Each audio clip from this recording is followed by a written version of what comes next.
बोलिए कृष्ण कन्हैया की जय। मेरी राधा मैया की जय। जैसे सूरज की गर्मी से जलते हुए तन को मिल जाए तरवर की छाया, सूरज की गर्मी से जलते हुए तन को मिल जाए तरवर की छाया, ऐसा ही सुख मेरे मन को मिला है मैं जब से शरण तेरी आया मेरे राम।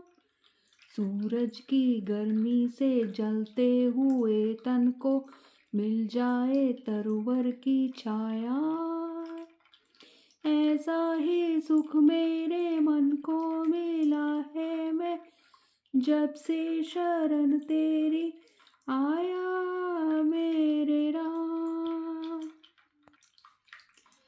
भटका हुआ मेरा मन था, कोई मिल ना रहा था सहारा। भटका हुआ मेरा मन था, कोई मिल ना रहा था सहारा। लहरों से लड़ती हुई नाव को, लहरों से लड़ती हुई नाव को जैसे मिलना रहा हो किनारा, मिलना रहा हो किनारा। उस लड़खड़ाती हुई नाव को जो किसी ने किनारा दिखाया, ऐसा ही सुख मेरे मन को मिला है मैं जब से शरण तेरी आया मेरे राम। सूरज की गर्मी से जलते हुए तन को मिल जाए तरवर की छाया। बोलिए श्री कृष्ण महाराज की जय। राम राम जी सबको। चलिए आज आगे शुरू करते हैं। 7वां अध्याय। श्री कृष्ण के हाथों से रुक्मी की पराजय तथा द्वारका में रुक्मिणी और श्री कृष्ण का विवाह।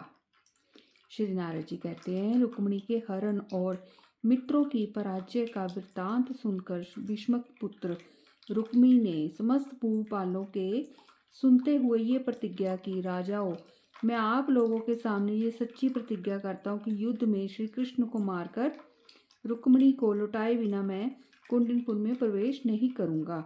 यो कहकर उस महा उद्भट वीर ने दिव्य कवच धारण किया जो ठोस एवं श्याम वर्ण का था। उसे देखकर ऐसा प्रतीत होता था मानो वह नील मेघ से निर्मित हुआ हो। फिर उसने सिर पर सिंधु देशीय शिरस्त्राण टोप रखा।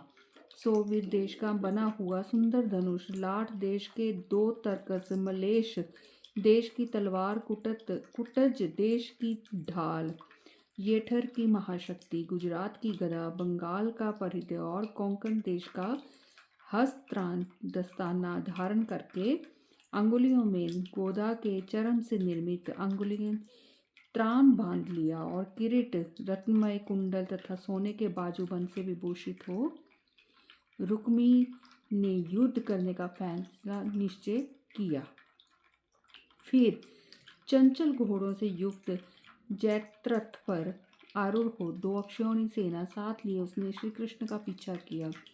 शत्रुओं की सेना को पुनः आती देख महाबली बलराम ने यादवों की सेना साथ ले सम्रांगण में उसका सामना किया। रुक्मी बार बार धनुष टंकारता और कठोर वचन बोलता हुआ अतिरथी देवेश्वर श्री कृष्ण के पास जा पहुंचा और बोला, अरे खड़ा रह, खड़ा रह।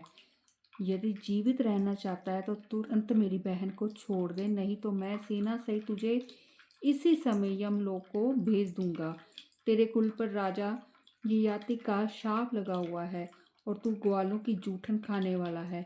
जरासंध के भय से भीत रहता है और काल यवन के आगे से पीठ दिखाकर भाग चुका है। यो कहकर उसने अपने तरकस से एक बाण निकालकर धनुष पर चढ़ा दिया और उसे कान तक खींचकर श्री कृष्ण की छाती को लक्ष्य करके चला दिया। उस बाण से आहत होने पर भी भगवान श्री कृष्ण ने एक साइक से उसके धनुष की टंकार करने वाली प्रत्यंचा इस प्रकार काट दी मानो गरुड़ ने किसी सर्पनी को छिन भिन कर डाला हो। फिर रुक्मी ने शीघ्र ही अपने धनुष पर टंकार ध्वनि करने वाली दूसरी स्वर्ण भूषित प्रत्यंचा चढ़ा ली और 10 बाणों द्वारा रणभूमि में श्री हरि को घायल कर दिया। तब श्री कृष्ण ने एक बाण मारकर रुक्मी के प्रत्यांची सहित धनुष को उसी क्षण वैसे ही काट दिया जैसे ज्ञान के द्वारा त्रिगुणात्मक संसार बंधन को काट दिया जाता है। श्री कृष्ण ने अपने अमोघ बाण द्वारा बीच से ही उसके धनुष के 2 टुकड़े कर दिए। फिर उन्होंने रुक्मी को 100 बाण मारकर युद्ध में क्षत विक्षत कर दिया। धनुष कट जाने पर विदर्भराज कुमार ने श्री हरि के ऊपर चमचमाती हुई महाशक्ति उसी प्रकार चलाई जैसे किसी मुनि ने विज्ञान के लिए महाशक्ति का प्रयोग किया हो। गदाधारी भगवान गदाग्रज ने अपनी गदा से उस महाशक्ति पर प्रहार किया जिससे उसके 2 टुकड़े हो गए। उस खंडित शक्ति ने रुक्मी के ही सारथी को मार डाला।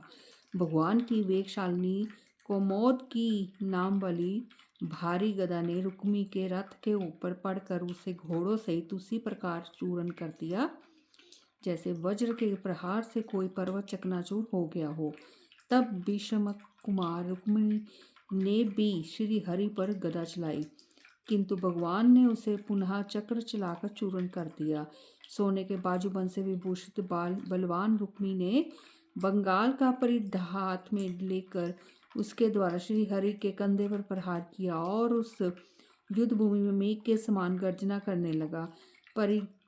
परिध से ताड़ित होने पर भी पुष्पा माला के आघात को कुछ भी न गिनने वाले हाथी की भांति भगवान अविचल रहे। उन्होंने उसी परिध से समरांग में रुक्मी पर आघात किया। परिध की चोट पर खाकर रुक्मी मन ही मन कुछ व्याकुल हो उठा। फिर उसने युद्ध भूमि में माधव की भर्त्सना करते हुए ढाल और तलवार हाथ में ले ली। भगवान ने भी अपने खड्ग का प्रहार करके उसकी ढाल और तलवार काट दी। उस खड्ग के अग्रभाग से रुक्मी का शिरस्त्राण और विशाल कवच कटकर गिर पड़े। लगे हाथ उसके दस्ताने भी काट दिए गए। अब उस युद्ध में रुक्मी के हाथ में केवल तलवार की मुट्ठी रह गई थी। उस दशा में अपने पास आए हुए रुक्मी को श्री हरि ने भुजदंडों से पकड़कर पृथ्वी पर दे मारा और जैसे मृग के ऊपर सिंह सवार हो जाए उसी प्रकार वे उसके ऊपर चढ़ गए तथा रोषपूर्वक तीखी धार वाले अपने नंदक नाम के खड्ग को हाथ में ले लिया। श्री कृष्ण को अपने भाई के वध के लिए उद्यत देख रुक्मिणी भय से विह्वल हो उठी और पतिदेव चरणों में गिरकर उस सती साध्वी राजकुमारी ने करुणा स्वर में कहा। श्री रुक्मिणी बोली, अनंत देवेश्वर जगनिवास योगेश्वर, आपकी शक्ति अचिंत्य है। आप इस जगत के पालक हैं। ते करुणा सागर, आपके द्वारा शाल के समान विशाल पूजा वाले मेरे भाई का वध होना उचित नहीं है। श्री नारद जी कहते हैं, राजन, डर के मारे विलाप करती ही रुक्मिणी का मुंह दुख के कारण सूख गया था। उसका कंठ रुंध गया।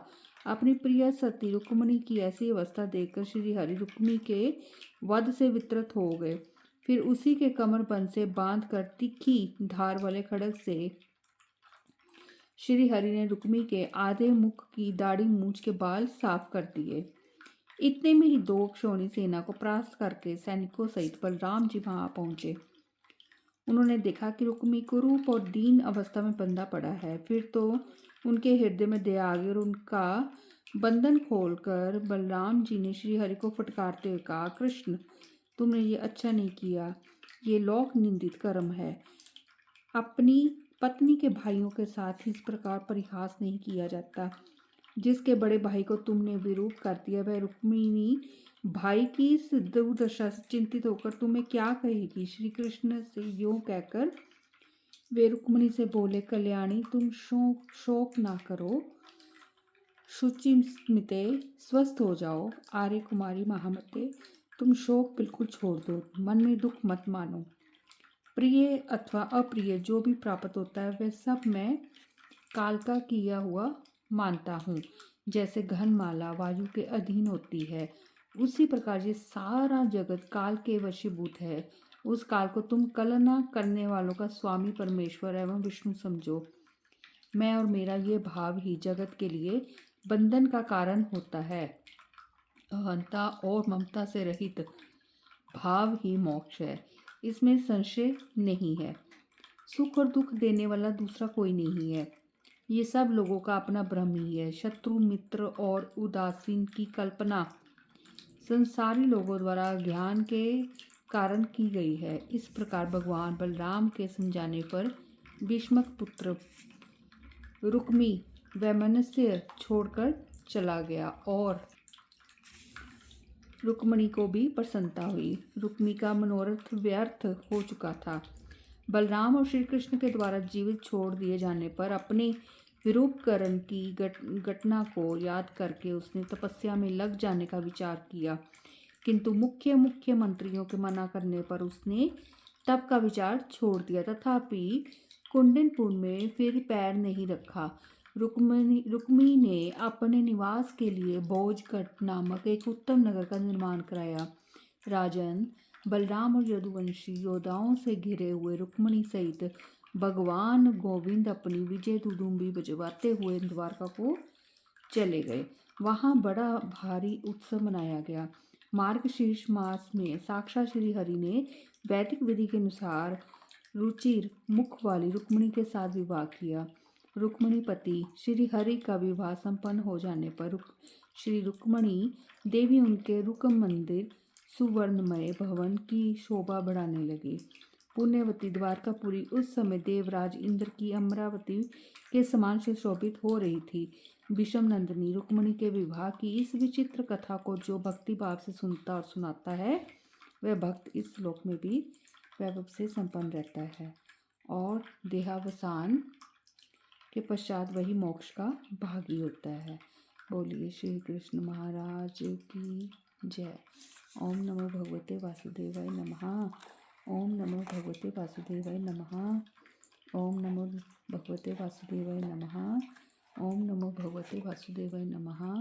ओम नमो भगवते वासुदेवाय नमः। ओम नमो भगवते वासुदेवाय नमः। ओम नमो भगवते वासुदेवाय नमः। ओम नमो भगवते वासुदेवाय नमः। ओम नमो भगवते वासुदेवाय नमः। ओम नमो भगवते वासुदेवाय नमः। ओम नमो भगवते वासुदेवाय नमः। भक्तजनों, आप सनातन धर्म से जुड़े रहिए। सनातन पुराण चैनल को आप सब्सक्राइब करें। आपका एक लाइक, एक शेयर मेरी सेवा को रोशनी देगा। धन्यवाद। बोलिए श्री कृष्ण महाराज की जय।